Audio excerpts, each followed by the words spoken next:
my people. If you're watching live, checking us out on YouTube, or listening on your favorite podcast provider, you are most definitely my people. Welcome to another episode of Botched Spots and Chair Shots. I'm your host, a chef by trade and a mark by choice, and I am so hyped about tonight's guest. Ladies and gentlemen, joining me tonight, he is a coach and trainer at the Fallout Shelter. He is based out of the NY. He carries his barbell everywhere he goes. He is the Colossal one, Mike Law. Mike, how are you? Thanks for coming on and chatting about some wrestling.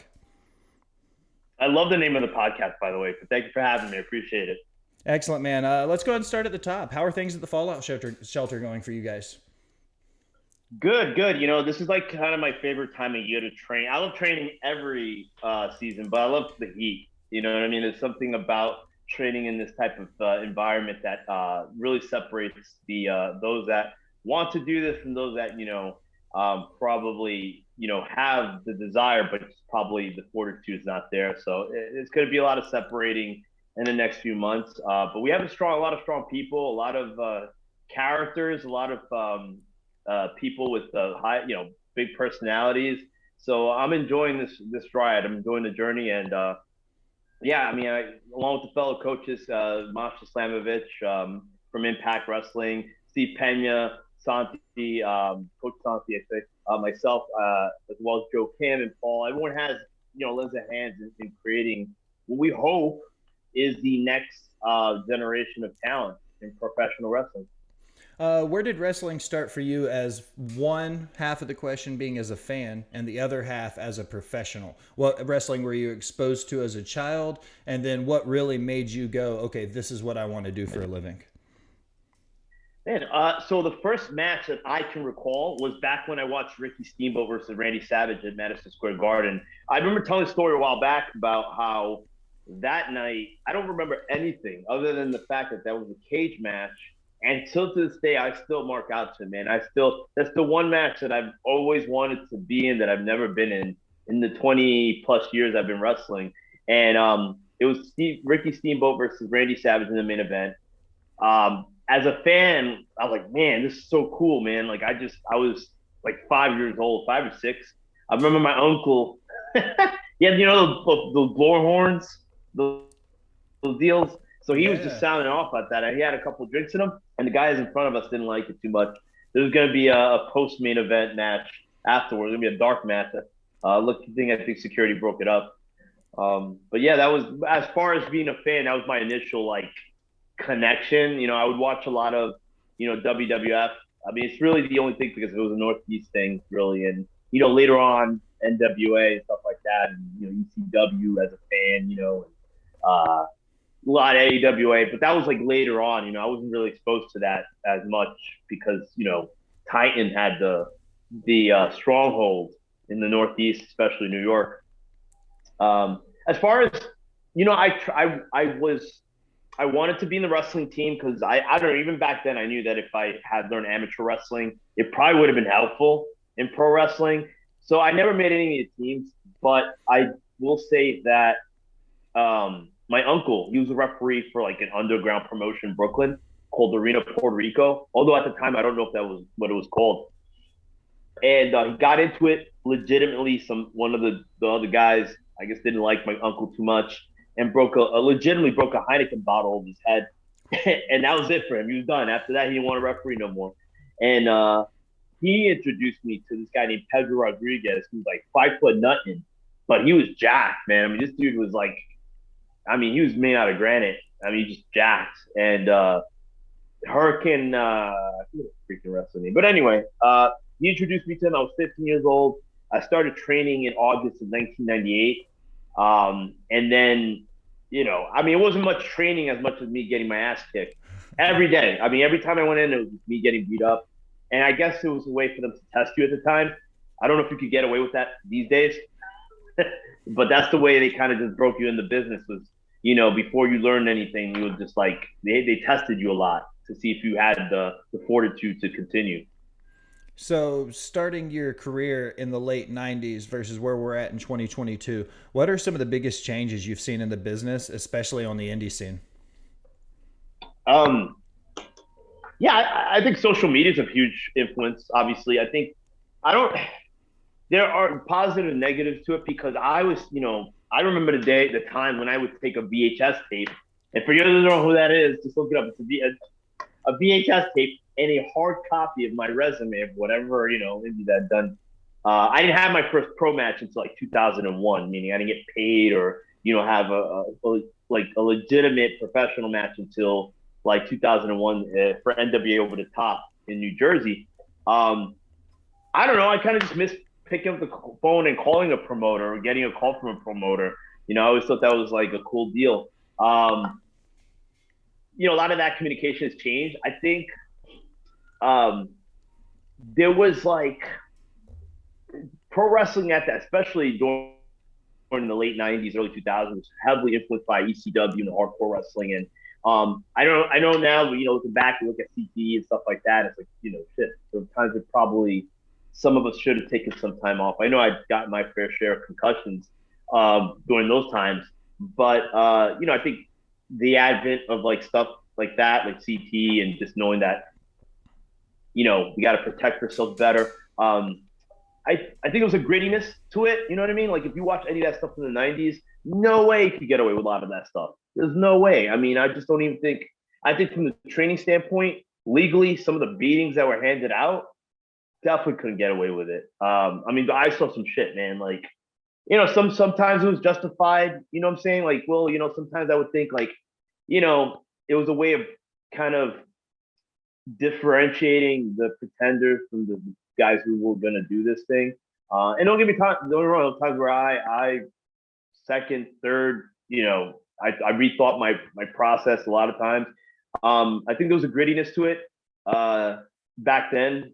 It's a little bit, I would say I was a lot cleaner now.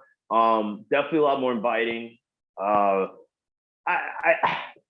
don't know. I think you can't even fault that older generation because I think I got it easy, to be honest. Like the first time I got in the ring, I was 15 years old and I got hung upside down in the corner and they just started chopping me.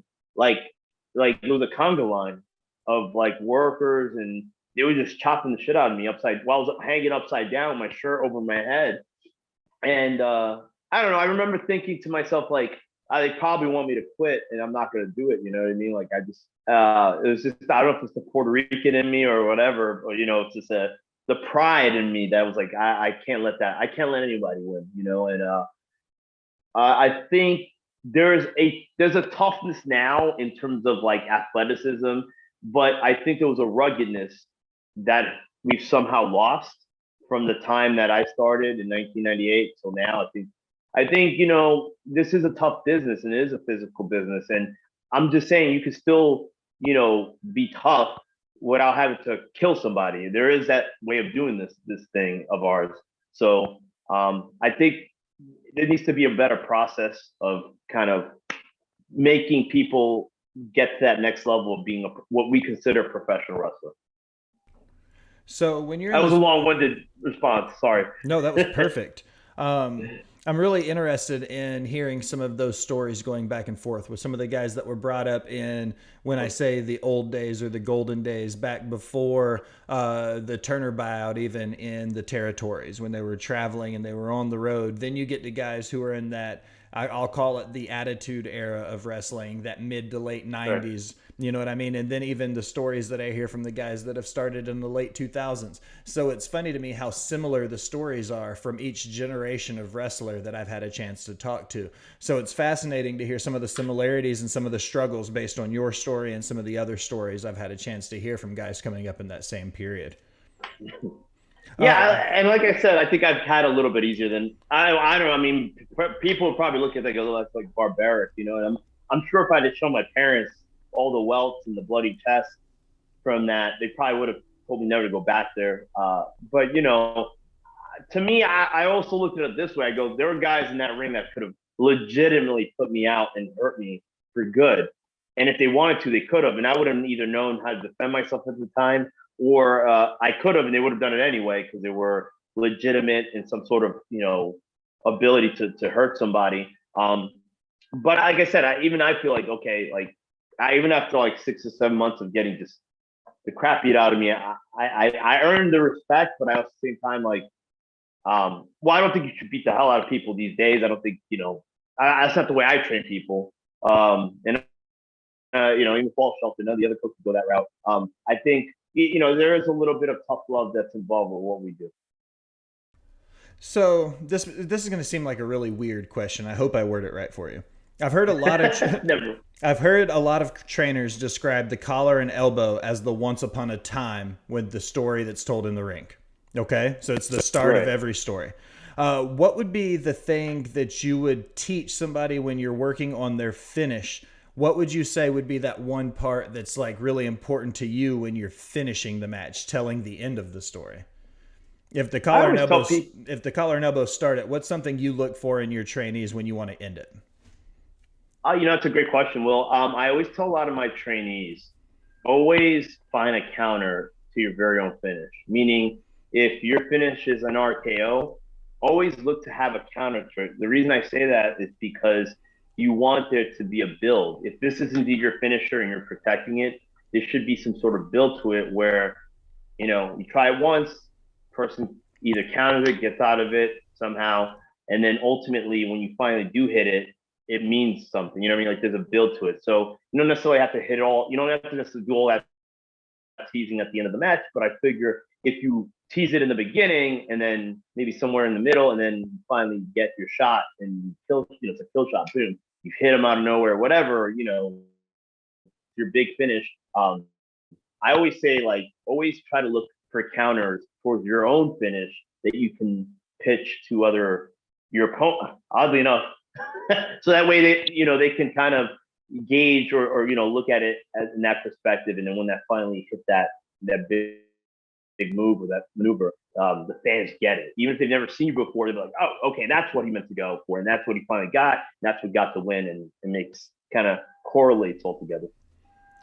So if you have a student and they're coming up in your class and you have them and they're just oozing charisma, do you push them harder in promo classes or vice versa for somebody who's super strong in the ring but maybe not a super strong talker yet on the stick? Do you adjust the training from student to student based on their strengths? I guess is a good way to look at it. Yes and no. I think everyone has. I think we're at a time and age, man, where you have to be the total package. And I'm not talking about Lex Luger, even though he portrayed himself very well as the total package. But I will say you need to be able to do it all. You need to be able to speak on the mic. You need to be able to entertain people. You need to be, you have to have some sort of physical feature to yourself that makes you different from everyone else. You have to obviously be able to perform in the ring, to a high level, especially when you look at the talents in the like AEW, in WWE, NXT, etc., New Japan. Like there are levels to this. I like people to get uncomfortable. You know what I mean? If you're a fantastic in-ring performer, I'm gonna test you to go and cut a 30, 45-second promo and get me invested in you. If that's not your thing, I want it to be your thing. If you're a great promo person and you have a huge personality, but your in-ring's lacking, then we're going to test you as well on that. I think part of expanding and the one thing that I regret when I was younger, because I was very naive and I was very stubborn, was not expanding. I was in my own little world with, my buddies, and we were traveling, to these small towns. And, there's a lot of things that I will say that I made a mistake going up in the business that not that I regret, because it's all led me to this. So it's not like a huge, like, oh, I regret not having that. But I will say that a lot of it for me, as far as like what I try to pass on to the trainees and students, is like, get out of the comfort zone. You know what I mean?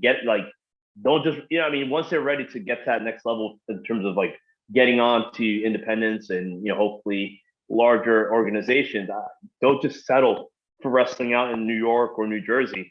Get out, go to Ohio, go to Florida, go to California, go get your face and name out there, get that brand out there, and get out of your comfort level. Wrestle with people that are better than you. I was always, man, you gotta be honest. Like I was like when I was 15 years old, 110 pounds, like soaking wet, dude. I looked pale as a ghost. I had no actual muscular feature on my body whatsoever. I didn't, I just, when I started going to the Indies, I was so insecure and timid that I was worried. I'd get in there and see guys training, working out, and go, "Oh, I don't want to get schooled." You know what I mean? I don't want to get punked out in the ring. But that's how you get better. Anyone, that's how you get better. You get in there with people better than you.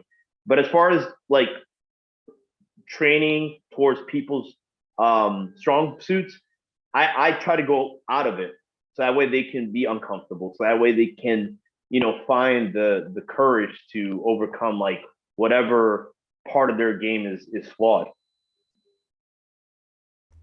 Excellent. So we talked about Mike Law, the trainer. Now let's talk about Mike Law, the wrestler. You've got Oh a boy. big match coming up in June, ECWA.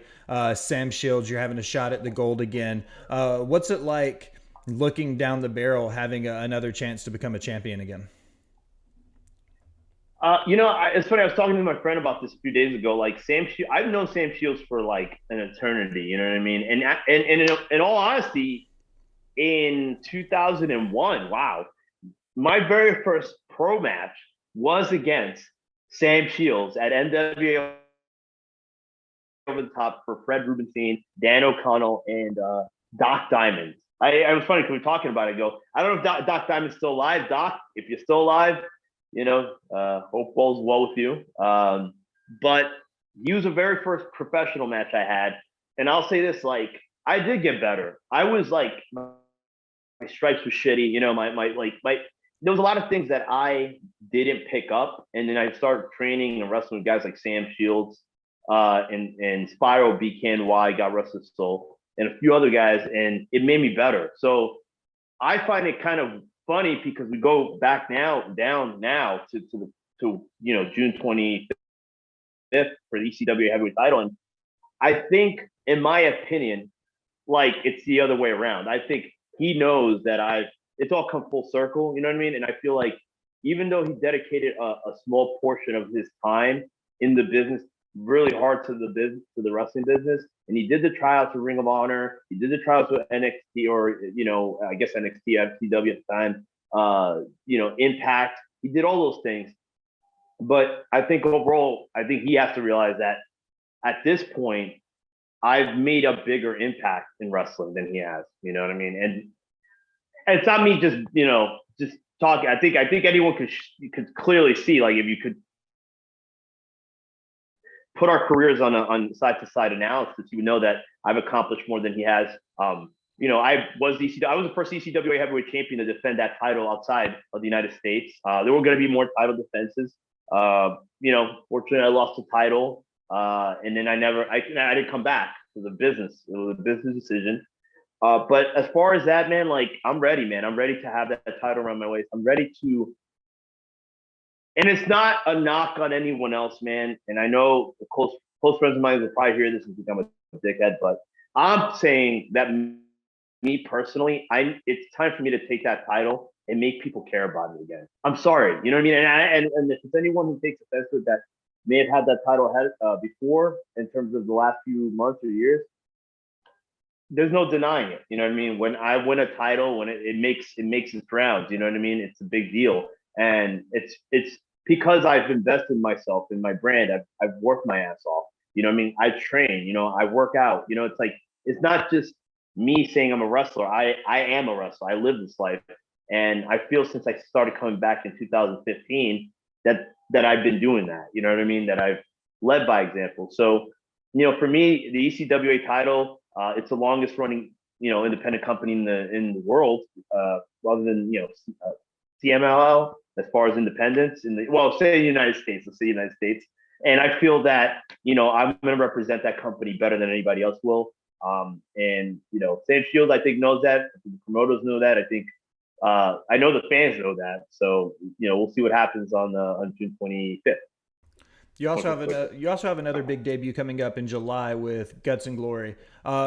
So when you're going from ECWA to BCW to Guts and Glory and you're bouncing all over, how do you prepare mentally? And going back to your trainer hat, how do you prepare your trainees mentally when it comes to bouncing from story to story and territory to territory and keeping up with not only who they are, but also keeping up their stories and individual feuds from promotion to promotion?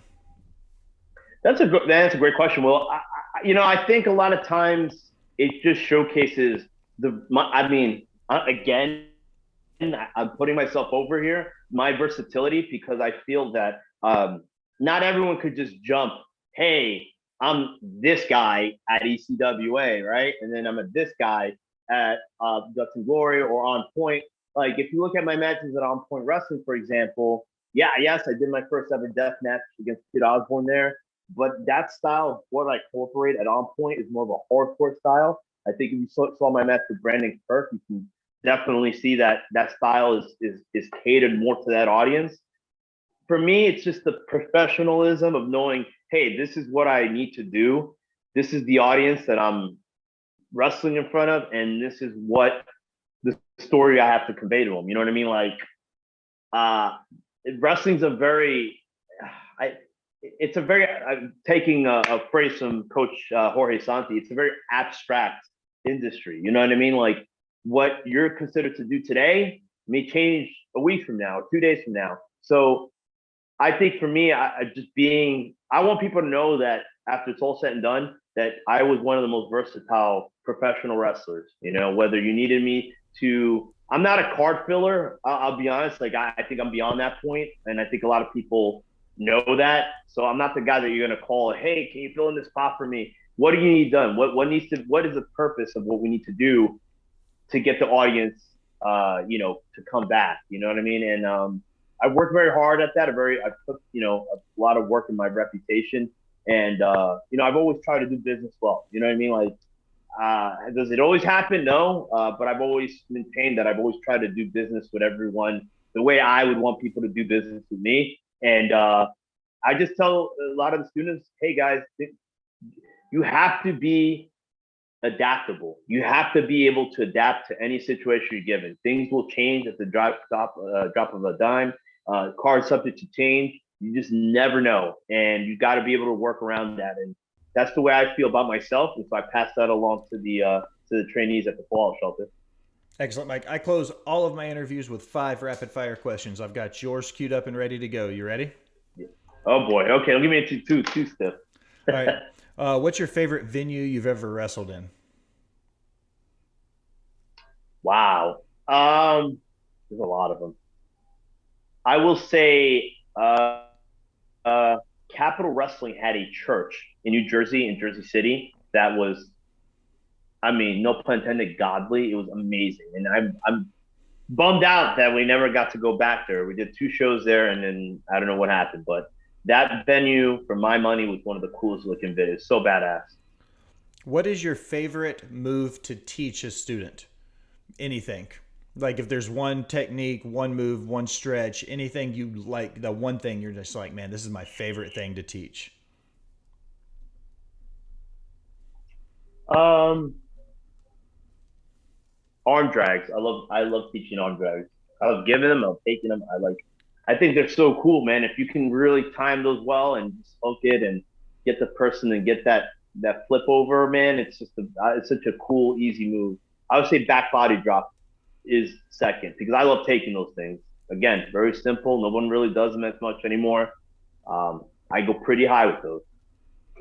Okay. What is your favorite finisher that isn't yours to use? Um, that isn't mine to use. I hated taking it because it sucked. It's a toss up between the Burning Hammer or the Cop Killer, the Gringo Killer, or the Toyota Driver. They both, like, they're both painful as hell. They suck to take, but they're very cool visually. All right. And 2 non-wrestling related. Do you have a favorite song? I'm a big Billy Joel fan. Dang. Yeah, I don't want to give any, like, that's like my personal side of I don't know, man. God, this is a good one. Only because there's so many of them. I don't. And then I'm gonna go back on this interview and go, oh, I didn't like that one. Should have done a different song. Oh shoot, I don't know, man. Affirmation by George Benson. It's a smooth jazz song. Keeps me mellow. And favorite fast food?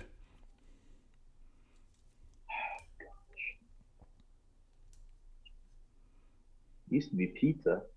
Uh,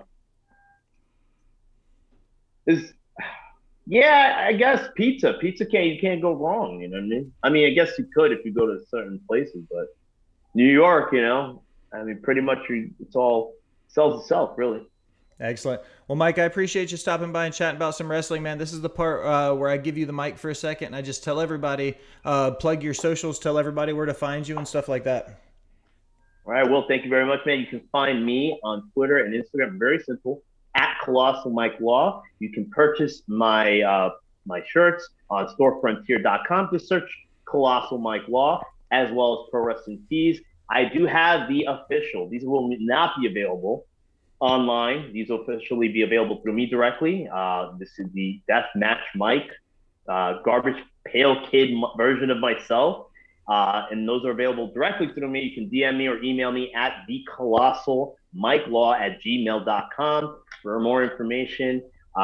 Check out my upcoming events, my YouTube page. I still need a lot more subscribers.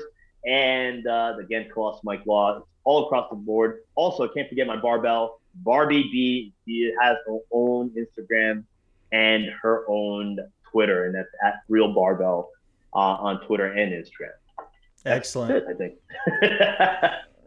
Awesome. Now, as we close another episode of Botch Bots and Chair Shots, I want to take a minute and thank everybody for stopping by and listening. Remind them to go anywhere they do anything on the internet. Like, follow, subscribe, unsubscribe, then subscribe again. Leave a comment telling us how great we are, how terrible we sound. Either way, it helps our algorithm and it helps find new listeners. As always, I am your host, The Will Gray. Thanks for stopping by and listening, my people.